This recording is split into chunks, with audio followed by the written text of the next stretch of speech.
what we see around us, we don't believe that because we want to buy into standards.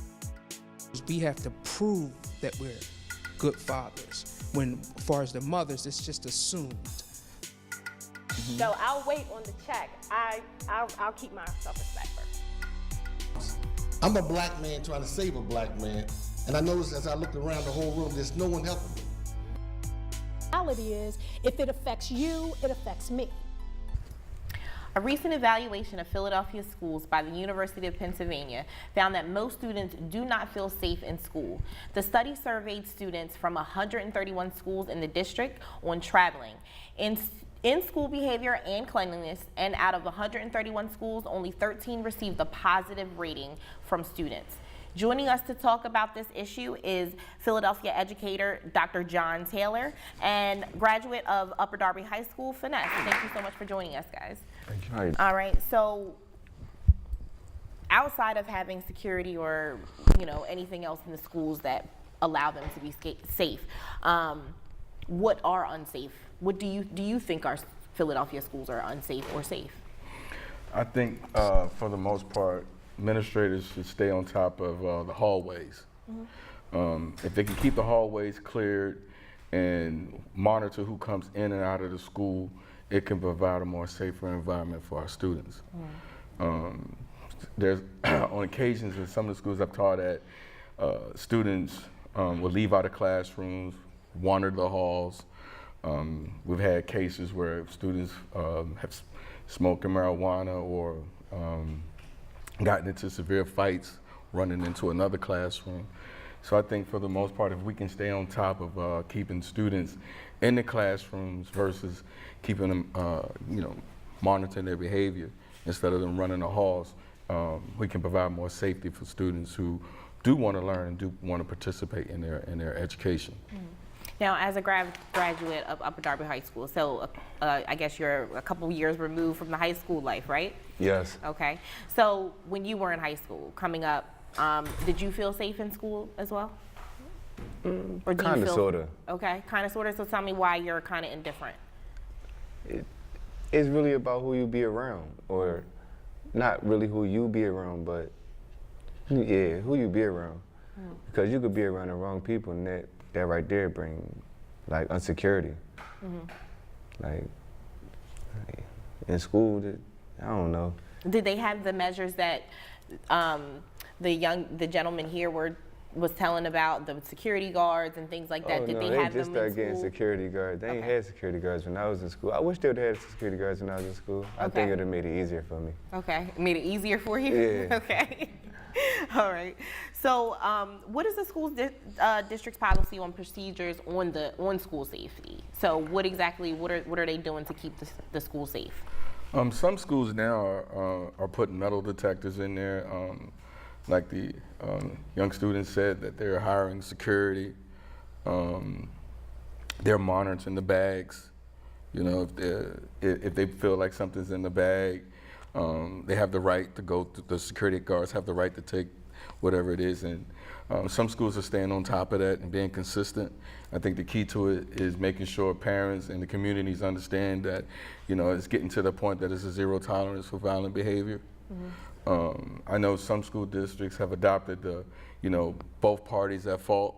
So if there's a fight breakout, both parties receive consequences. To some degree, I understand that, but what measures do we have for students who want to protect themselves from that type of violence, but they're going to get consequences for protecting themselves? So, but I think for the last following school year, I've seen a tremendous amount of effort in protecting students while they're in the building. It's getting better, I believe. Okay. Yeah. Now, Frankfurt High and South Philadelphia High, they were actually ranked 8 and 9 on the country's worst schools. Right. Okay. Let's talk about what steps are needed to improve these schools. The violence in the community, I've seen it firsthand, come from the streets into the building. A lot of times I believe that the key to indicating this type of violence is teacher awareness. They need to be aware of these circumstances and situations of our students. Right. Sometimes teachers who are aware of this can prevent these things from happening, but some of the students will take what's out on the streets, bring it into the building, and deal with it there. So we have had certain incidents where kids they'll plan to fight somebody in the bathroom, or they'll plan to fight somebody right in the back door of the school where they know there's no security or there's no cameras or anything. Now, I would say for the teachers, you know, get a better understanding of the community, get a better understanding of the students, talk to them, get a better awareness of the anger that they're dealing with, because, you know, acknowledging the anger, getting them to talk and trying to get students to resolve conflicts without using violence, to me is what marks you a better teacher than making sure your standard scores are high and, you know, all your students are passing the SATs and stuff. I mean, passing the state assessments.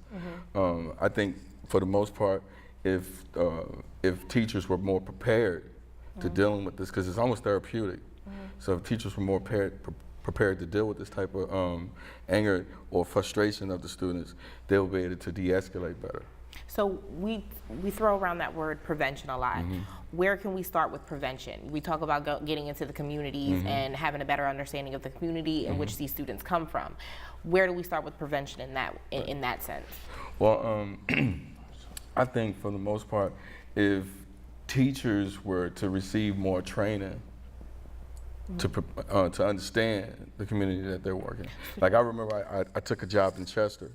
The administrators actually had somebody from the community come in and tell us where some of these kids are coming from. They're coming from the Jets. They're coming from very impoverished conditions. They have gang violence over here.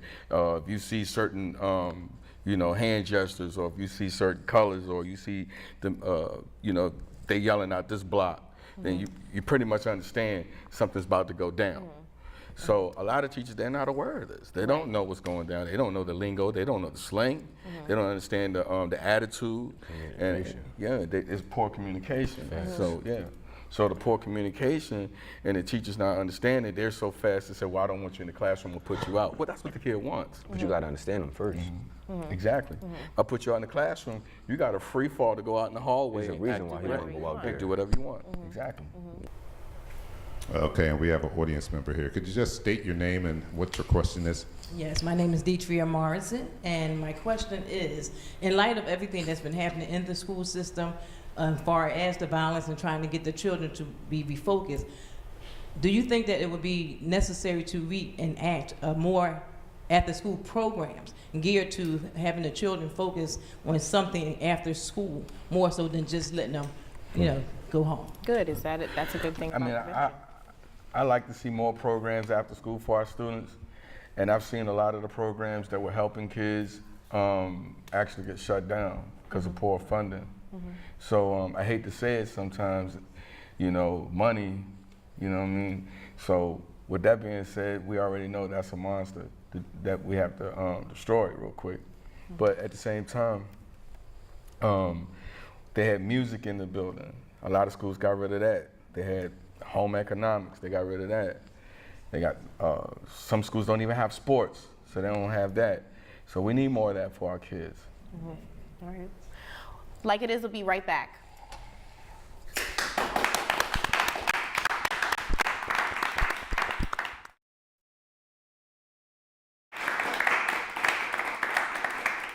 And we're back here with the audience member who has a question for the panel. My question is, what do you think is the problem? What is the worst problem that you've seen with students? I believe it would be the attitude sometimes. Like they might have a situation that happened outside that easily transferred into the classroom, and some students just need to be aware of the fact that if we don't know what's going on and you're frustrated and you're having a hard time coping with it, you might want to go, you know, talk to the counselor or try to vent that frustration before it explodes, interrupting the classroom. Okay. Now, you mentioned with the teacher-student relationship, Yeah. and it's noticing that there's a lack of respect Yes. from the student towards the teacher. Yes. And then with the district banning suspensions for conduct infractions, doesn't that create a issue of more hostile behavior and Right. things like that? Okay, so talk I a little bit believe, about that. I believe so. I believe that we shouldn't, minimize consequences. There's a certain way our youth need to talk to adults, and firing off at an adult because you know you can get away with it, to me, is just as wrong as an adult not doing their job right in the classroom. So that relationship could be hindered real quick if you're allowed to talk to a teacher any kind of way without being consequence. So again, it goes back to the training. Right, goes training back to the on training. one, obviously learning what's Right. in the community, but also learning how to handle Right. a situation and Right. communication-based training. Right. Okay. Right. So we know that with all of the violence in schools lately, and there's some policies that have been talked about with the presidential administration that whether or not should administrators and teachers carry guns in school to make it a safer one? I want to talk about that. All right. What's your take? I don't think we should carry guns. No. It gives the it Wrong sends the impression. wrong impression, sends the wrong message. I would hate as a parent, not a teacher, but as a parent, I would hate the fact that my sons are sitting in a classroom with with a teacher with a loaded weapon. You know? Do you think that could also be a preventative tactic in the sense? I mean, you have people who are coming into schools and literally doing massacres, in schools at this time, So do you think it's a preventative tactic to help?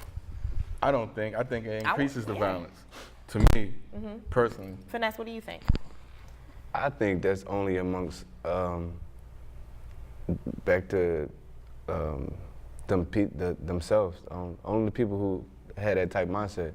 I think if you bring a gun into school, that's contraband. Period.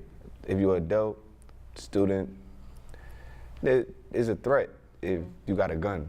If I see you with a gun, I'm gonna automatically take a second look at you like, whoa, go ahead. Some people that don't think, oh yeah, I'm about to take that and blow.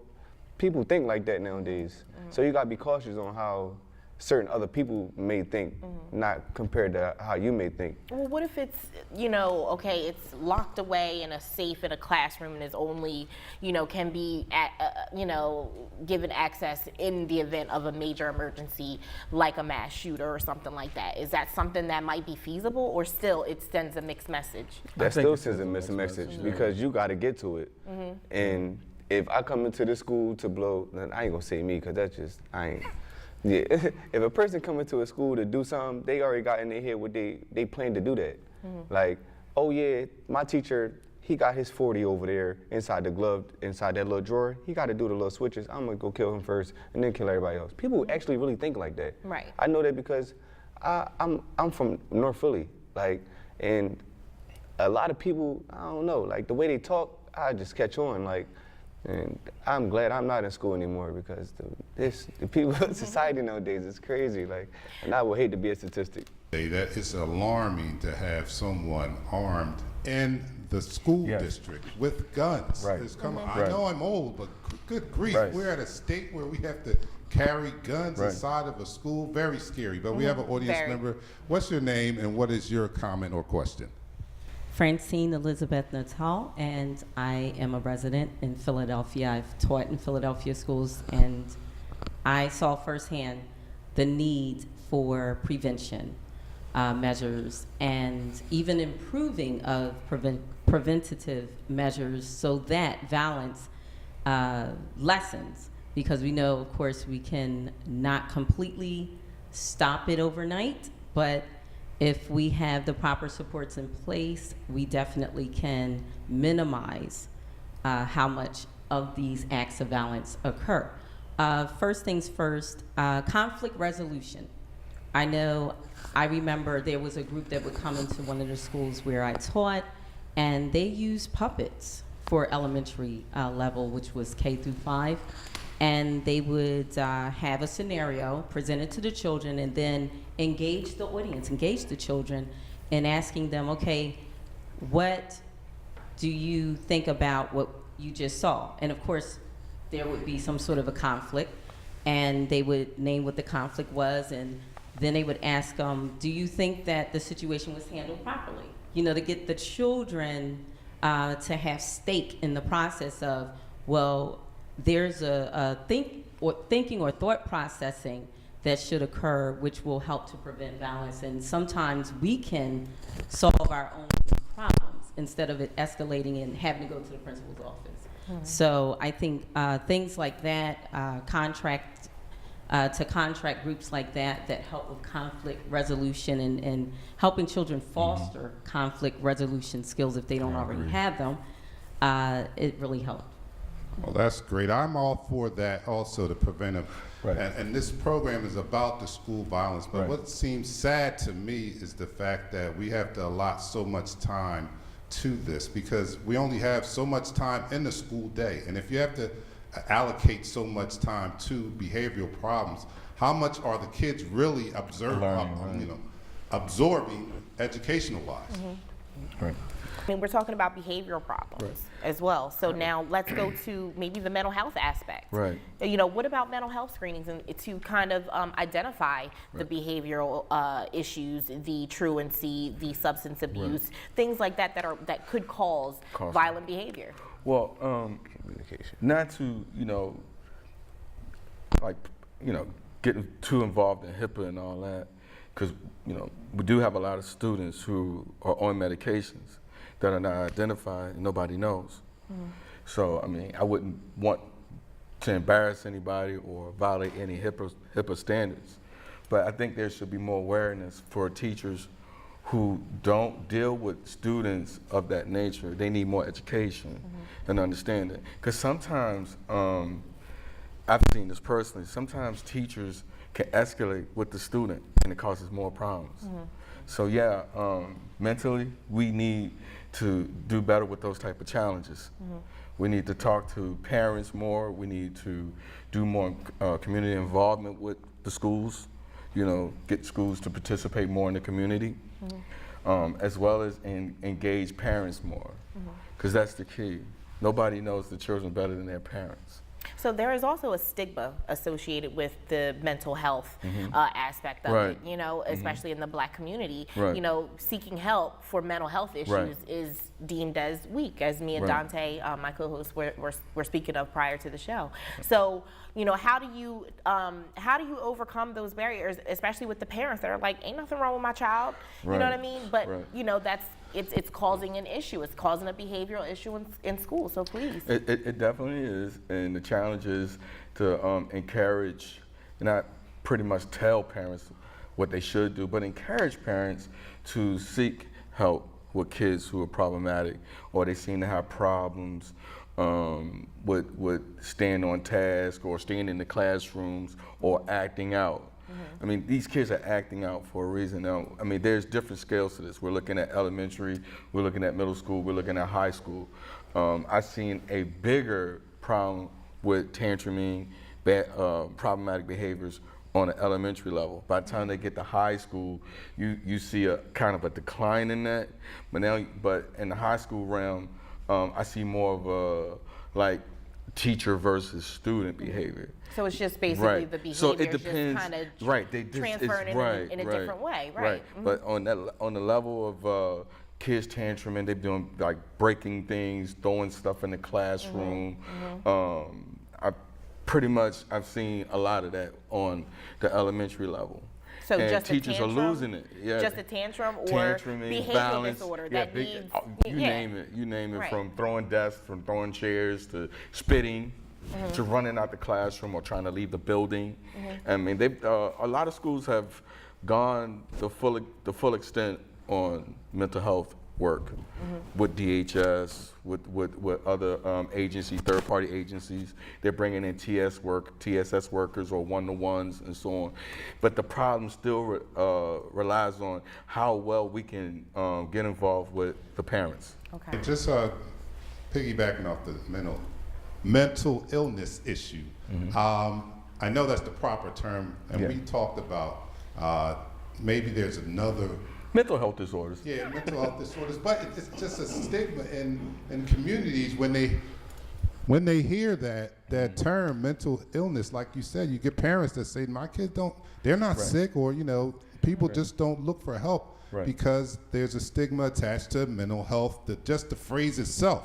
But I want to just put people at ease that these are conditions that can be dealt with some counseling or anything like that. Right. So don't think of it as a boogeyman word by hearing mental health. It's just an opportunity to get some help and help a child navigate the school system. And I have another person from the audience here. Please just state your name and where you're from. How you doing? Xander Hobson, North Philadelphia. I have a comment more so than a question. First and foremost, I like to compliment all these young people I see in here, because the one thing I do see with a lot of everyone in here present is a lot of these young people have hope on their face. Yes. And a lot of the young people that we're talking about, with all the problems that we're talking about, you look at these same people and they have a look of total despair on their face. I guess my comment is, I'm old enough to have seen the decline in society as a general. I remember they took the Pledge of Allegiance out of the school, the prayer, the discipline, and a lot of the stuff that I see that transpires is the total breakdown of discipline, in my opinion, in society itself. The parents don't discipline the children. You don't have any control in schools. So now we have all these systems in place, time out, and everybody has an excuse. Mental health. During my time, mental health wasn't nothing that a paddle or a spank on the behind couldn't fix. And a lot of the things that's transpiring now, because everybody, you can't negotiate with young children. Again, I'm not saying that anyone should be abusive or you should be physically violent when it's not necessary, but you cannot negotiate with a child. If you told a child, ask the child what the child wants to eat, they're gonna eat cookies and candy all day. Same thing, what do you wanna watch on TV? You wanna watch cartoons. So in my opinion, I don't like to think of the conspiracy theory, but I've seen all these things take place, and now the tail is wagging the dog. Right. And a lot of these people, sadly, these young men and women, they don't realize what a big problem they are to society until they're sitting in jail and they're maybe 3 years into a 30-year sentence. Right. I personally, I don't know what the solution is going to be. The only thing we can do is pray and set a good example and hope that everything gets better. Sir, I commend you. You seem like a good educator, and you set a fine example. And keep up the good work, and God bless you, sir. God bless you too. Thank you. You said you wanted to. Yeah, I wanted to just say something about some of the comments you were making. I agree with everything you're saying. One of the things I would love to see within the schools, if they could, is to see some of the old school tactics. Not putting fear in our children, but getting them to understand the move from childhood to adulthood, respect-wise. But isn't that kind of what you talked about when we hit the lack of respect? Is if they don't have consequences for bad conduct, then what do I have to? Exactly. Where is the fear? Exactly. But I think it boils down to this too. We need to get our students to interact with each other more. There's a lot of separation in the classroom with our students. A lot of it. A lot of our kids do not merge. Like, I don't know all the age ranges in here, but everybody who basically went to school as elementary, middle school students in the 80s, you know exactly what I'm talking about. We had those days when we had to come to school and we all had to interact, regardless of how we felt about one another, regardless of how we saw it. It wasn't an issue of, I don't like you, or so-and-so was like this. You didn't have the choice. And we had to speak out to each other on how we like to see that person participate. Like, if you're talking too loud or you're being noisy, we had that right to say that. These kids don't have that right today. If somebody's plucking their nerve, it's the teacher's job. And as soon as the teacher says something, bam, it's on and popping. All right, I do agree with getting the, having the children interact more, because then they have an appreciation, because it's a ripple effect. It's a ripple effect. Right. When you misbehave, you hold up your fellow classmate Right. for receiving the education. So Right. if everybody was interacting more and understood that we're all connected, Right. yeah, I think it would be better. But we have another audience member. Your name and where you're from? My name is Samuel Natel, and I'm from North Philadelphia. My question would be, there seems to be a lot of fighting in school. I did work at a school district for a few years, and I saw a lot of violence as far as students fighting. And also that I've seen, well, we all have heard of school bullying. That's a serious issue. And the bullying has resulted in situations where children had died from this. Yes. What is implemented to take care of those situations, as far as what happens to the students when they want to fight or do bullying in school? Right. When the incident happened with the young girl in Delaware, I know her family. I'm not going to say any names. And it was a teardropper, because she literally lost her life because she was an attractive young female, which is not fair for anybody to lose their life over. When that happened, everybody became proactive. We got to do something. We got to do something. I'm at this point now, we got to do something before stuff like that happens. Right. It shouldn't take something that catastrophic to make people aware that this goes on in the school. But I've heard from students that parents would say, yo, somebody hit you, you hit them back. Or don't take this off of nobody.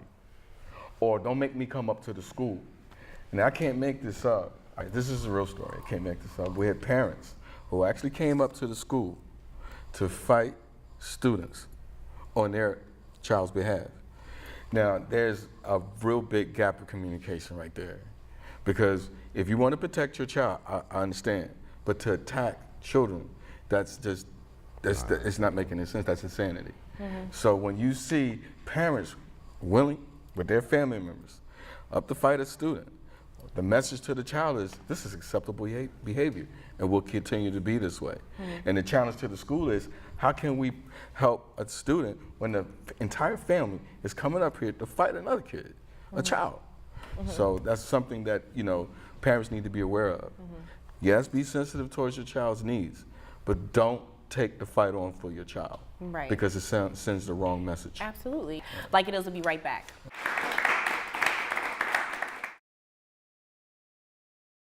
We're back with an audience member here who has a comment. Your name and your comment.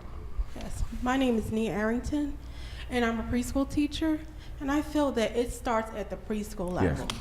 And I feel that if you deal with their emotional issues, and that if they learn to self-regulate and also have anger management, Yes. I think that it'll be better as they go up. Yes. I agree. So she thinks that you have to get them at the elementary level. You have to really start The them first young. stage. Yeah, Can't stay so old, preschool. dog, I'm sorry. Preschool. Okay. So what responsibility do students have to teachers in this whole situation? Students' responsibility is actually knowing what it is to be a student. Number one, I know a lot of our students today just hate being told what to do. But as a student, that's one of the characteristics of being a student: listening, participating, following instructions. You learn, like the young lady was saying, in grade school, you learn the 5 basic rules: follow the instructions, listen to the teacher, stay in your chair, keep your hands and feet to yourself. So those are like the basics. And as they get older, that shouldn't be altercated. But I think one of the problems is that in order for our students to respect teachers, teachers have to respect the students. You got to watch what you say to these kids. You have to watch your behavior, your demeanor, and how you act towards them. Like, I would be upset too as a parent if my child came home and said, my teacher yelled at me, or my teacher said something out of the way. So teachers should demand respect in a certain way, but you shouldn't like be boisterous about it. Watch your tone, watch your behavior, because some of these students are ready for it. They want it. They want that challenge. So with these students understanding that, oh, I could push your buttons, boom. But students, why would you want to do that? You're there to learn. You're there to get an education. You're there to learn how a productive citizen should be.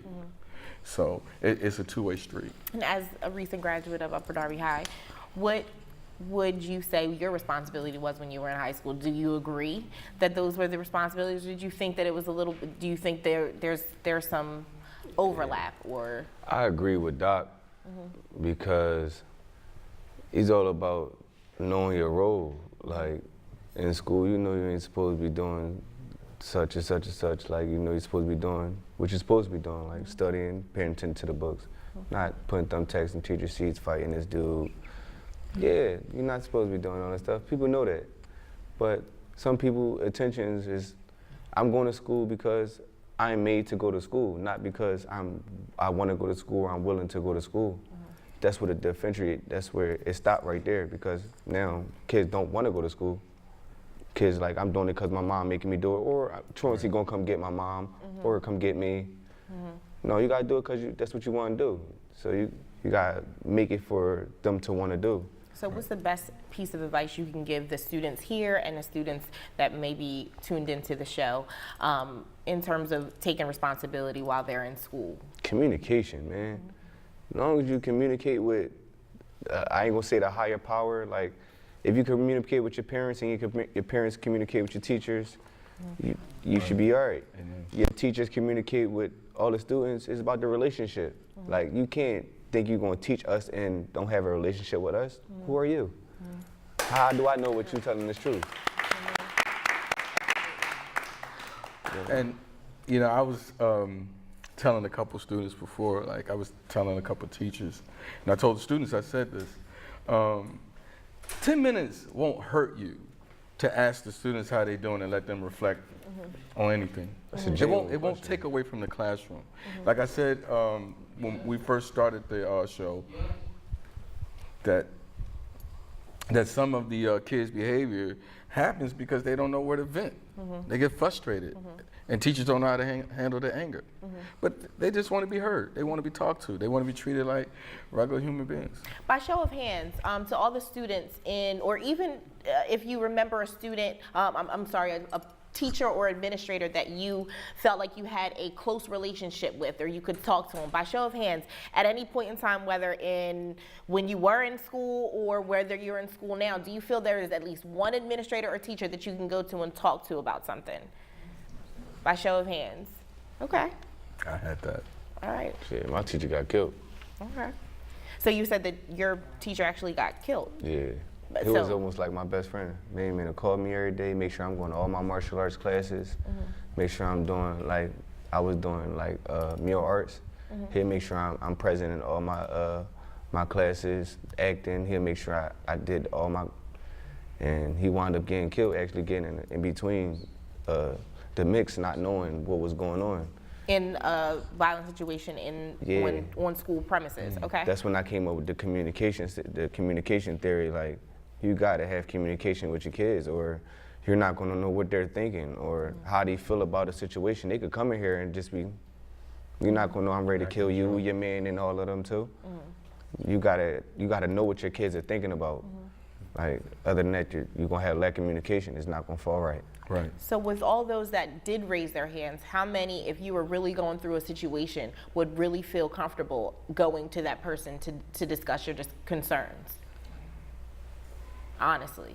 Okay, and that number dropped from the original number of people who put their hands up, and that's the honest truth. So that's the barrier that we see, Right. that people Trust. have someone that they trust, but how do we get them to talk about the issues so that we can, one, address them and treat the issue? Starting off with a high and by. That helps right Dante? there.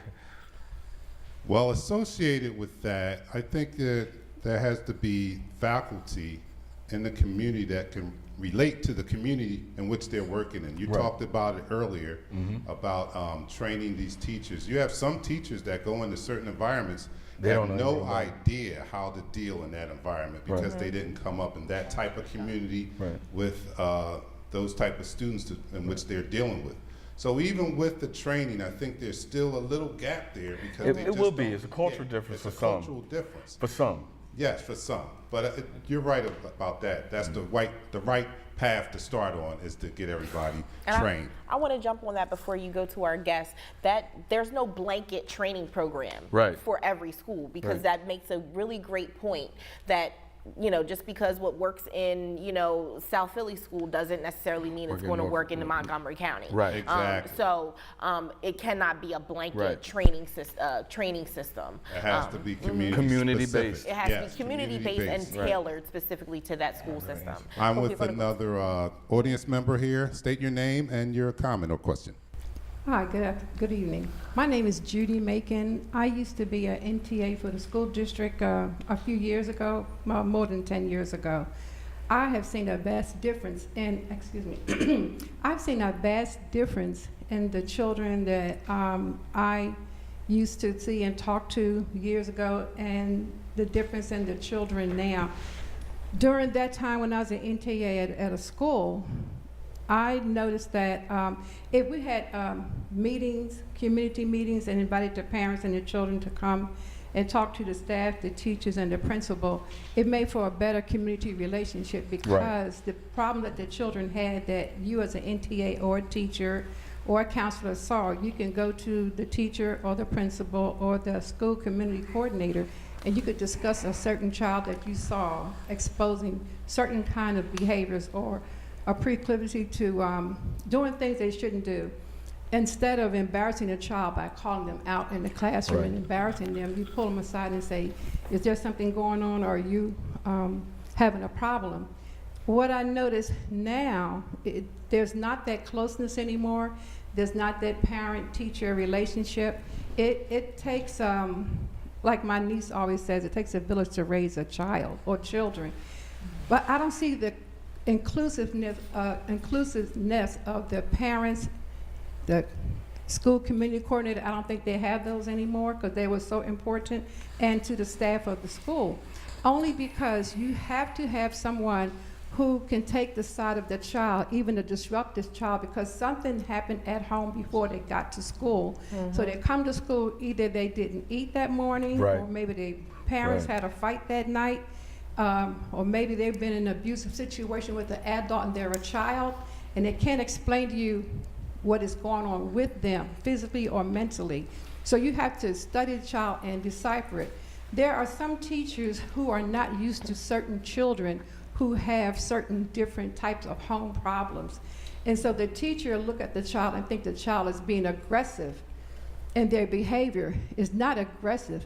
I found that our children mainly are touchy-feely people. Some teachers cannot stand for a child to get close to them or touch them. They think that this child is getting too close to me and I don't like it. Maybe they're trying to physically do something to me, and it's not that. Some kids have to be close to you to feel your warmth. If they get close and you say, oh, what's the matter? Are you feeling good today? Did something happen? Most children will break down and say, I need to talk. I really feel for the generation because they really have a hard time. Their parents do. Well, she touched on a lot. That's great. Thank you. The personal relationship with the personnel at the school. I mean, they replaced a wonderful NTA like her with security guards. I mean, I remember when there was NTAs, but now we have security guards. And how personable are they being with the child? You also touched on the parent and child relationship, it's a lot of work that has to be done at home. And we're not blaming parents, but she just gave an excellent example of the gap. Right. And it might be technology. You might have to have more face-to-face. He talked about it. You have to have more face-to-face, and the job is not on the educator alone. There's a lot of parenting that goes into teaching your child. Right. So great comment. Thank you. Good job. Yes, Good job. very great. Okay. So apparently there's a task force that has helped with addressing the violence concerns in the school districts. Can you talk about that task force and what responsibility they have in helping? I know that they've placed a lot of agencies. I'm not familiar with the task force per se, but I know agencies have now taken over schools. I know one of the programs come from an institution called Elwyn. They've moved into the school and making schools more therapeutic. But I agree with the NTA. I didn't get your name. I'm sorry. Judy. I agree with Judy. I kind of touched bases on it at the beginning. I don't think there's anything wrong with any teacher taking 10 or 15 minutes out of their classroom time, letting kids talk, let them vent. All right, get your cell phones out. You earned your work. Go ahead and do what you got to do. Boom, class is over with. If you spend more time telling kids put the phones away, you spend a lot of time telling kids you can't listen to music. To me, that's just abstract thinking. Like I don't get it. I found that playing a little music sometimes is therapy for the kids. So moving all of these institutions into the building and trying to change things, I think is disrupting the relationship between the teachers and the students. Okay. Dante? All right, I'm back with the audience member, and this time I'm going to hold the mic. All right, okay. What do you have to say this time? You know, sir, just hearing you guys talk about some of the teachers, I mean, when I think about some of the teachers that I've had coming through the Philadelphia School District, it warms my heart. Some of my favorite people, I have to say Miss Melvina Johnson or Williams, Connie Milligan, Stanley Bell, Mr. Butler, Mr. Johnson. These are people that I've ran into throughout my life as an adult. And, you know, they pointed me in the right direction, or they just gave me the nod of approval to let me know that I was doing the right thing. So I just wanted to, you know, basically comment, piggyback on what the nice lady was saying here. It is it's nothing like a good teacher. A good teacher can really, you know, shape a child's life. And sometimes it's just with a smile or a nod. And maybe that's a great comment. Maybe we have another program where we ask the teachers, do they feel safe? Because I guess you can give more if you feel comfortable in the setting in which you're working. But if you don't have a lot of care or you have fear, it's probably harder to do your job. Now I would like to take the time to put the audience in the hot seat, if you will, and just give you guys a platform to ask your questions, to state your concerns, to, you know, voice your comments about the state of your schools in Philadelphia, the school that you attend, whether or not, again, we talked about the safety issue. This is your platform. So right after we come back from break, Dante? Like it is, we'll be right back after this. All right.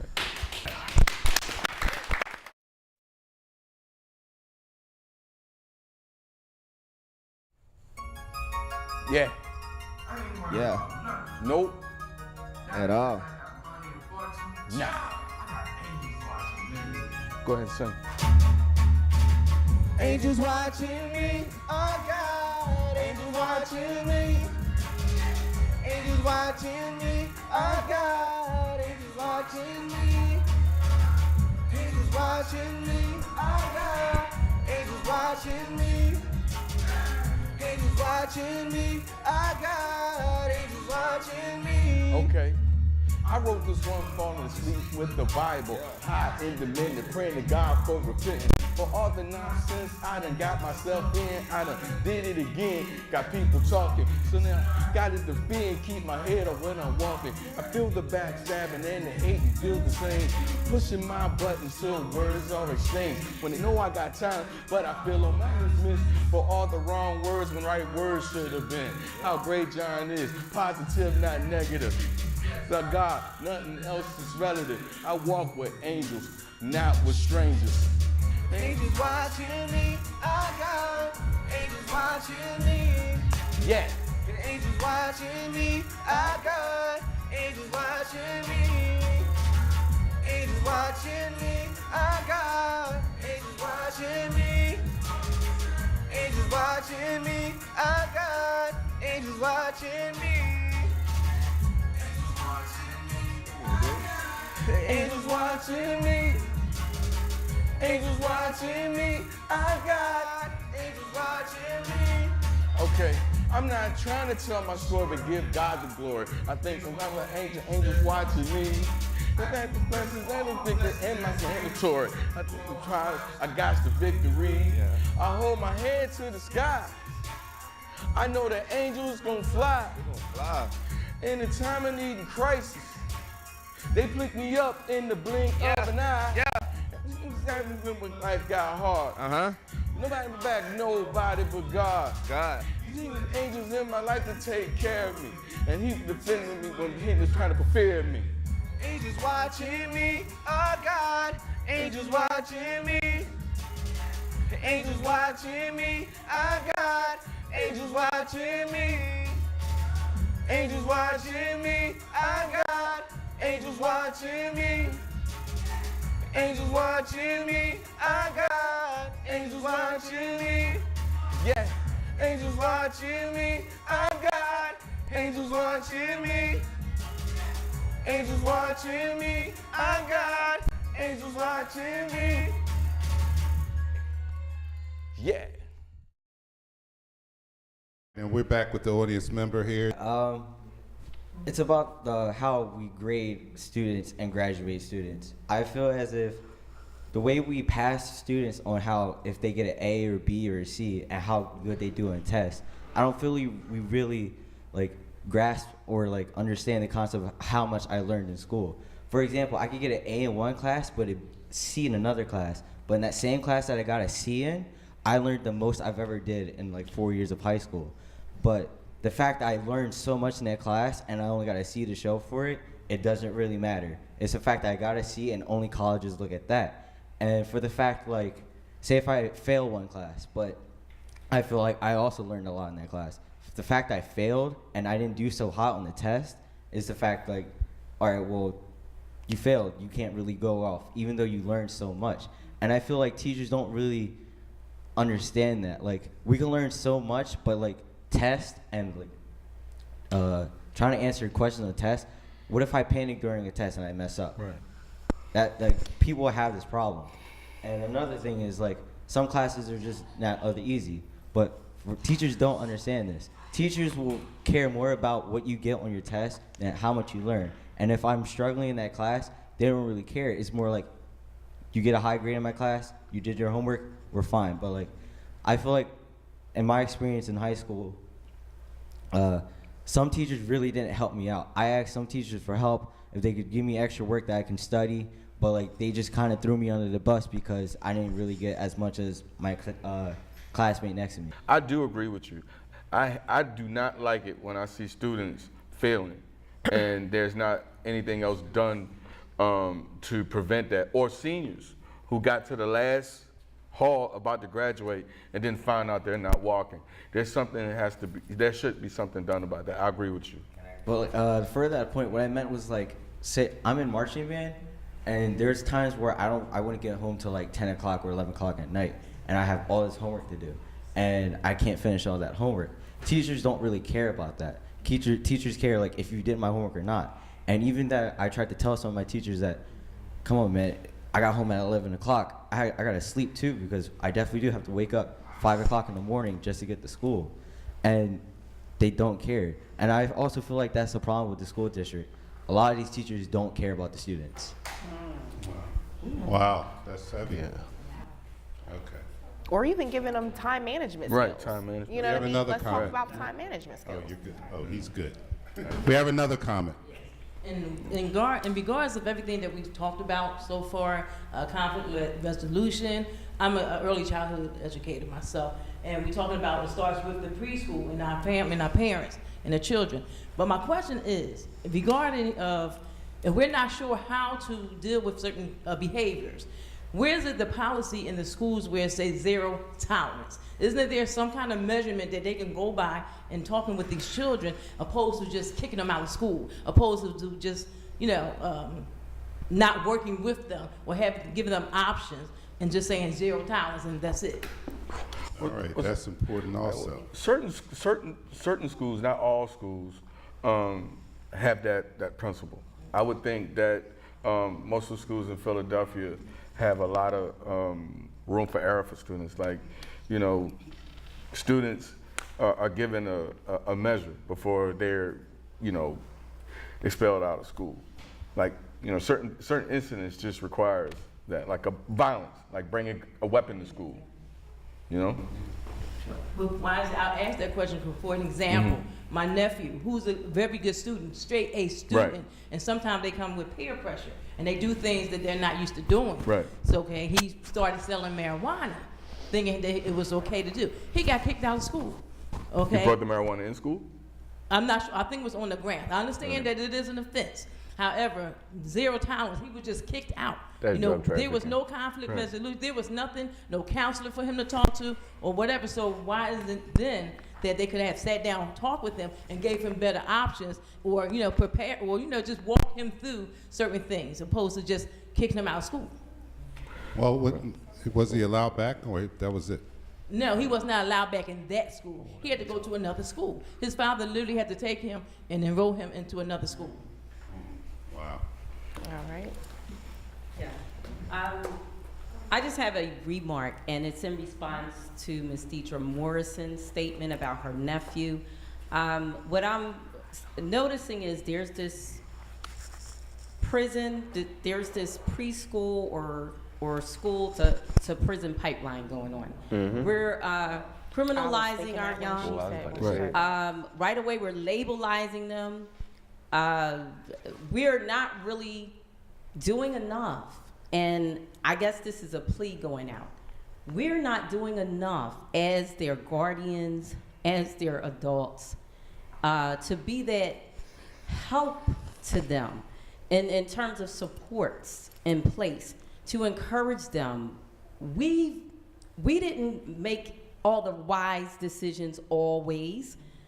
We needed encouragers. We needed a support system. We needed to know the adults had our backs when we didn't even have our own backs because we were just young and dumb. And I think the problem is we're giving up on our youth. Right away, when you're just kicking them out of school, as was shared, there was nothing done in terms of, okay, how do we remedy this? What can we do? Bring in the parent, have a meeting, get a plan of action in place so he knows, okay, there is a consequence, but there's also a chance to make your wrongs right in life. And I think that's where we fell at. And if we can just fix what's broke there, I think we can turn things around and lessen this violent response to our lack of response of caring. Amen. Very good. Yes, rehabilitation and a path, action plan to bring them back into the fold because, like you said, we make mistakes when we're young. Right. So I agree with that. You have a comment? Not necessarily a comment, but in reflection to this young lady, what she was saying, I'm really concerned about what is being done to students who just want to fight and who want to bully other students. Is there a policy? Do they have counseling? Do they get psychologically evaluated? What is actually being done to those students who want to do that? If you're in a school and you are caught threatening, hazing, or bullying anybody, I mean, that's ground for suspension. And you can, it's even ground for, legal action. Somebody can call the police on you.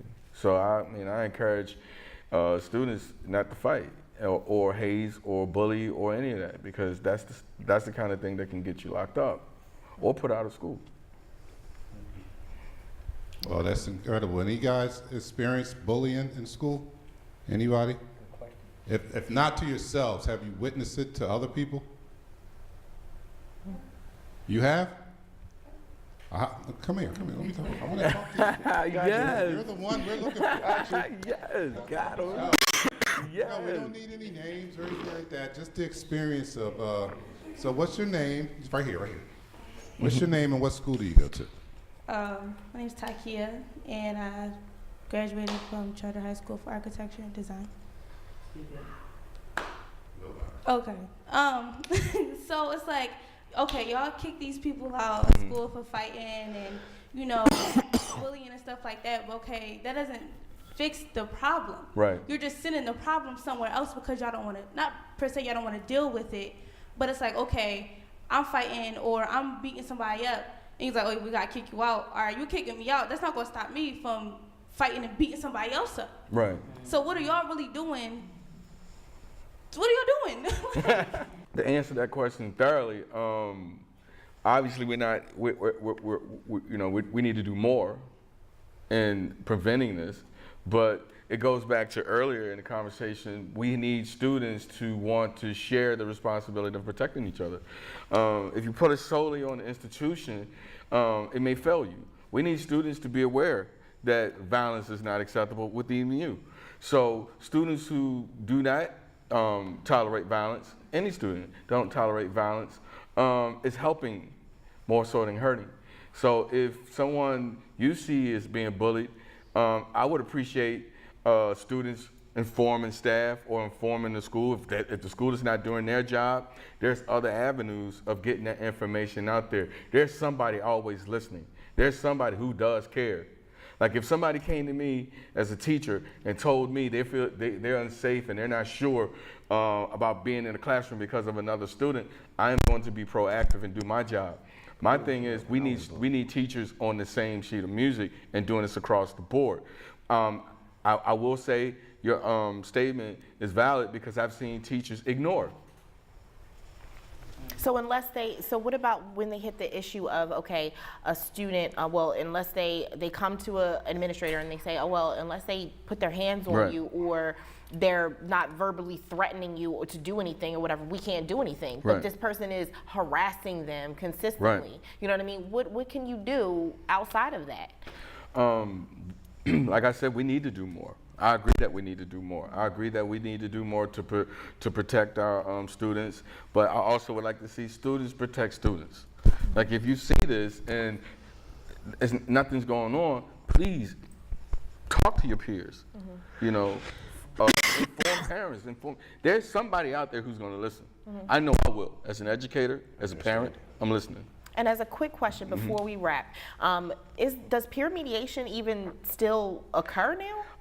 Like I said at the beginning, you see a lot of dysfunction in the classroom. Students got their groups. And Like- you just right. swiped your hand, so you just Right. it's already out. It's Right. out the door. So It's out the window. Peer We ain't even make mediation it to is the not door. in your schools either. For all the students that are out there, you guys don't have any peer mediation. No program. Nobody care. Okay. There's no peer They mediation. go back to I who can tell cares you that now. nowadays. It's So not- it's again, not. that would be Right. a step towards conflict resolution. That's what I again. said. Everybody who was in school in the 80s, we know peer mediation. We were forced to do it. If you had a conflict, you were brought to that table. If you went to school 70s, 80s, you know that what I'm saying is valid because we had to. We didn't have a choice. Okay. It was not something that was given an option. You was going to mediate. Okay. Some school deans, some principals, somebody's going to bring you to that motion. All right. Like It Is will be right back.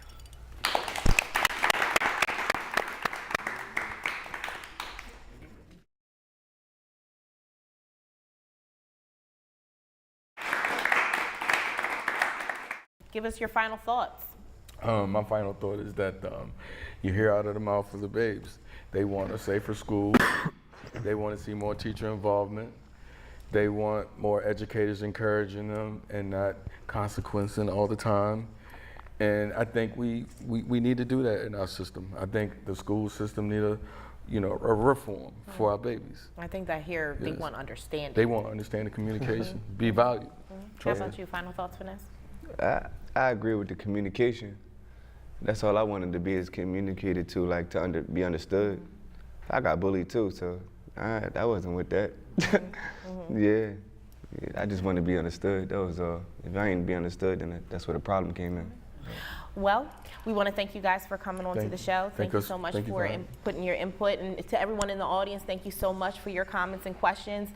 We're going to come back and we will have the students who are actually going to take over the show, and they're going to voice their concerns, and they're just going to sound off on everything, any of the issues that they want to talk about. So look out for that show coming up soon. And then definitely, hopefully we can get someone from the school board for that show. Until then, thank you so much, and you just watch Like It Is.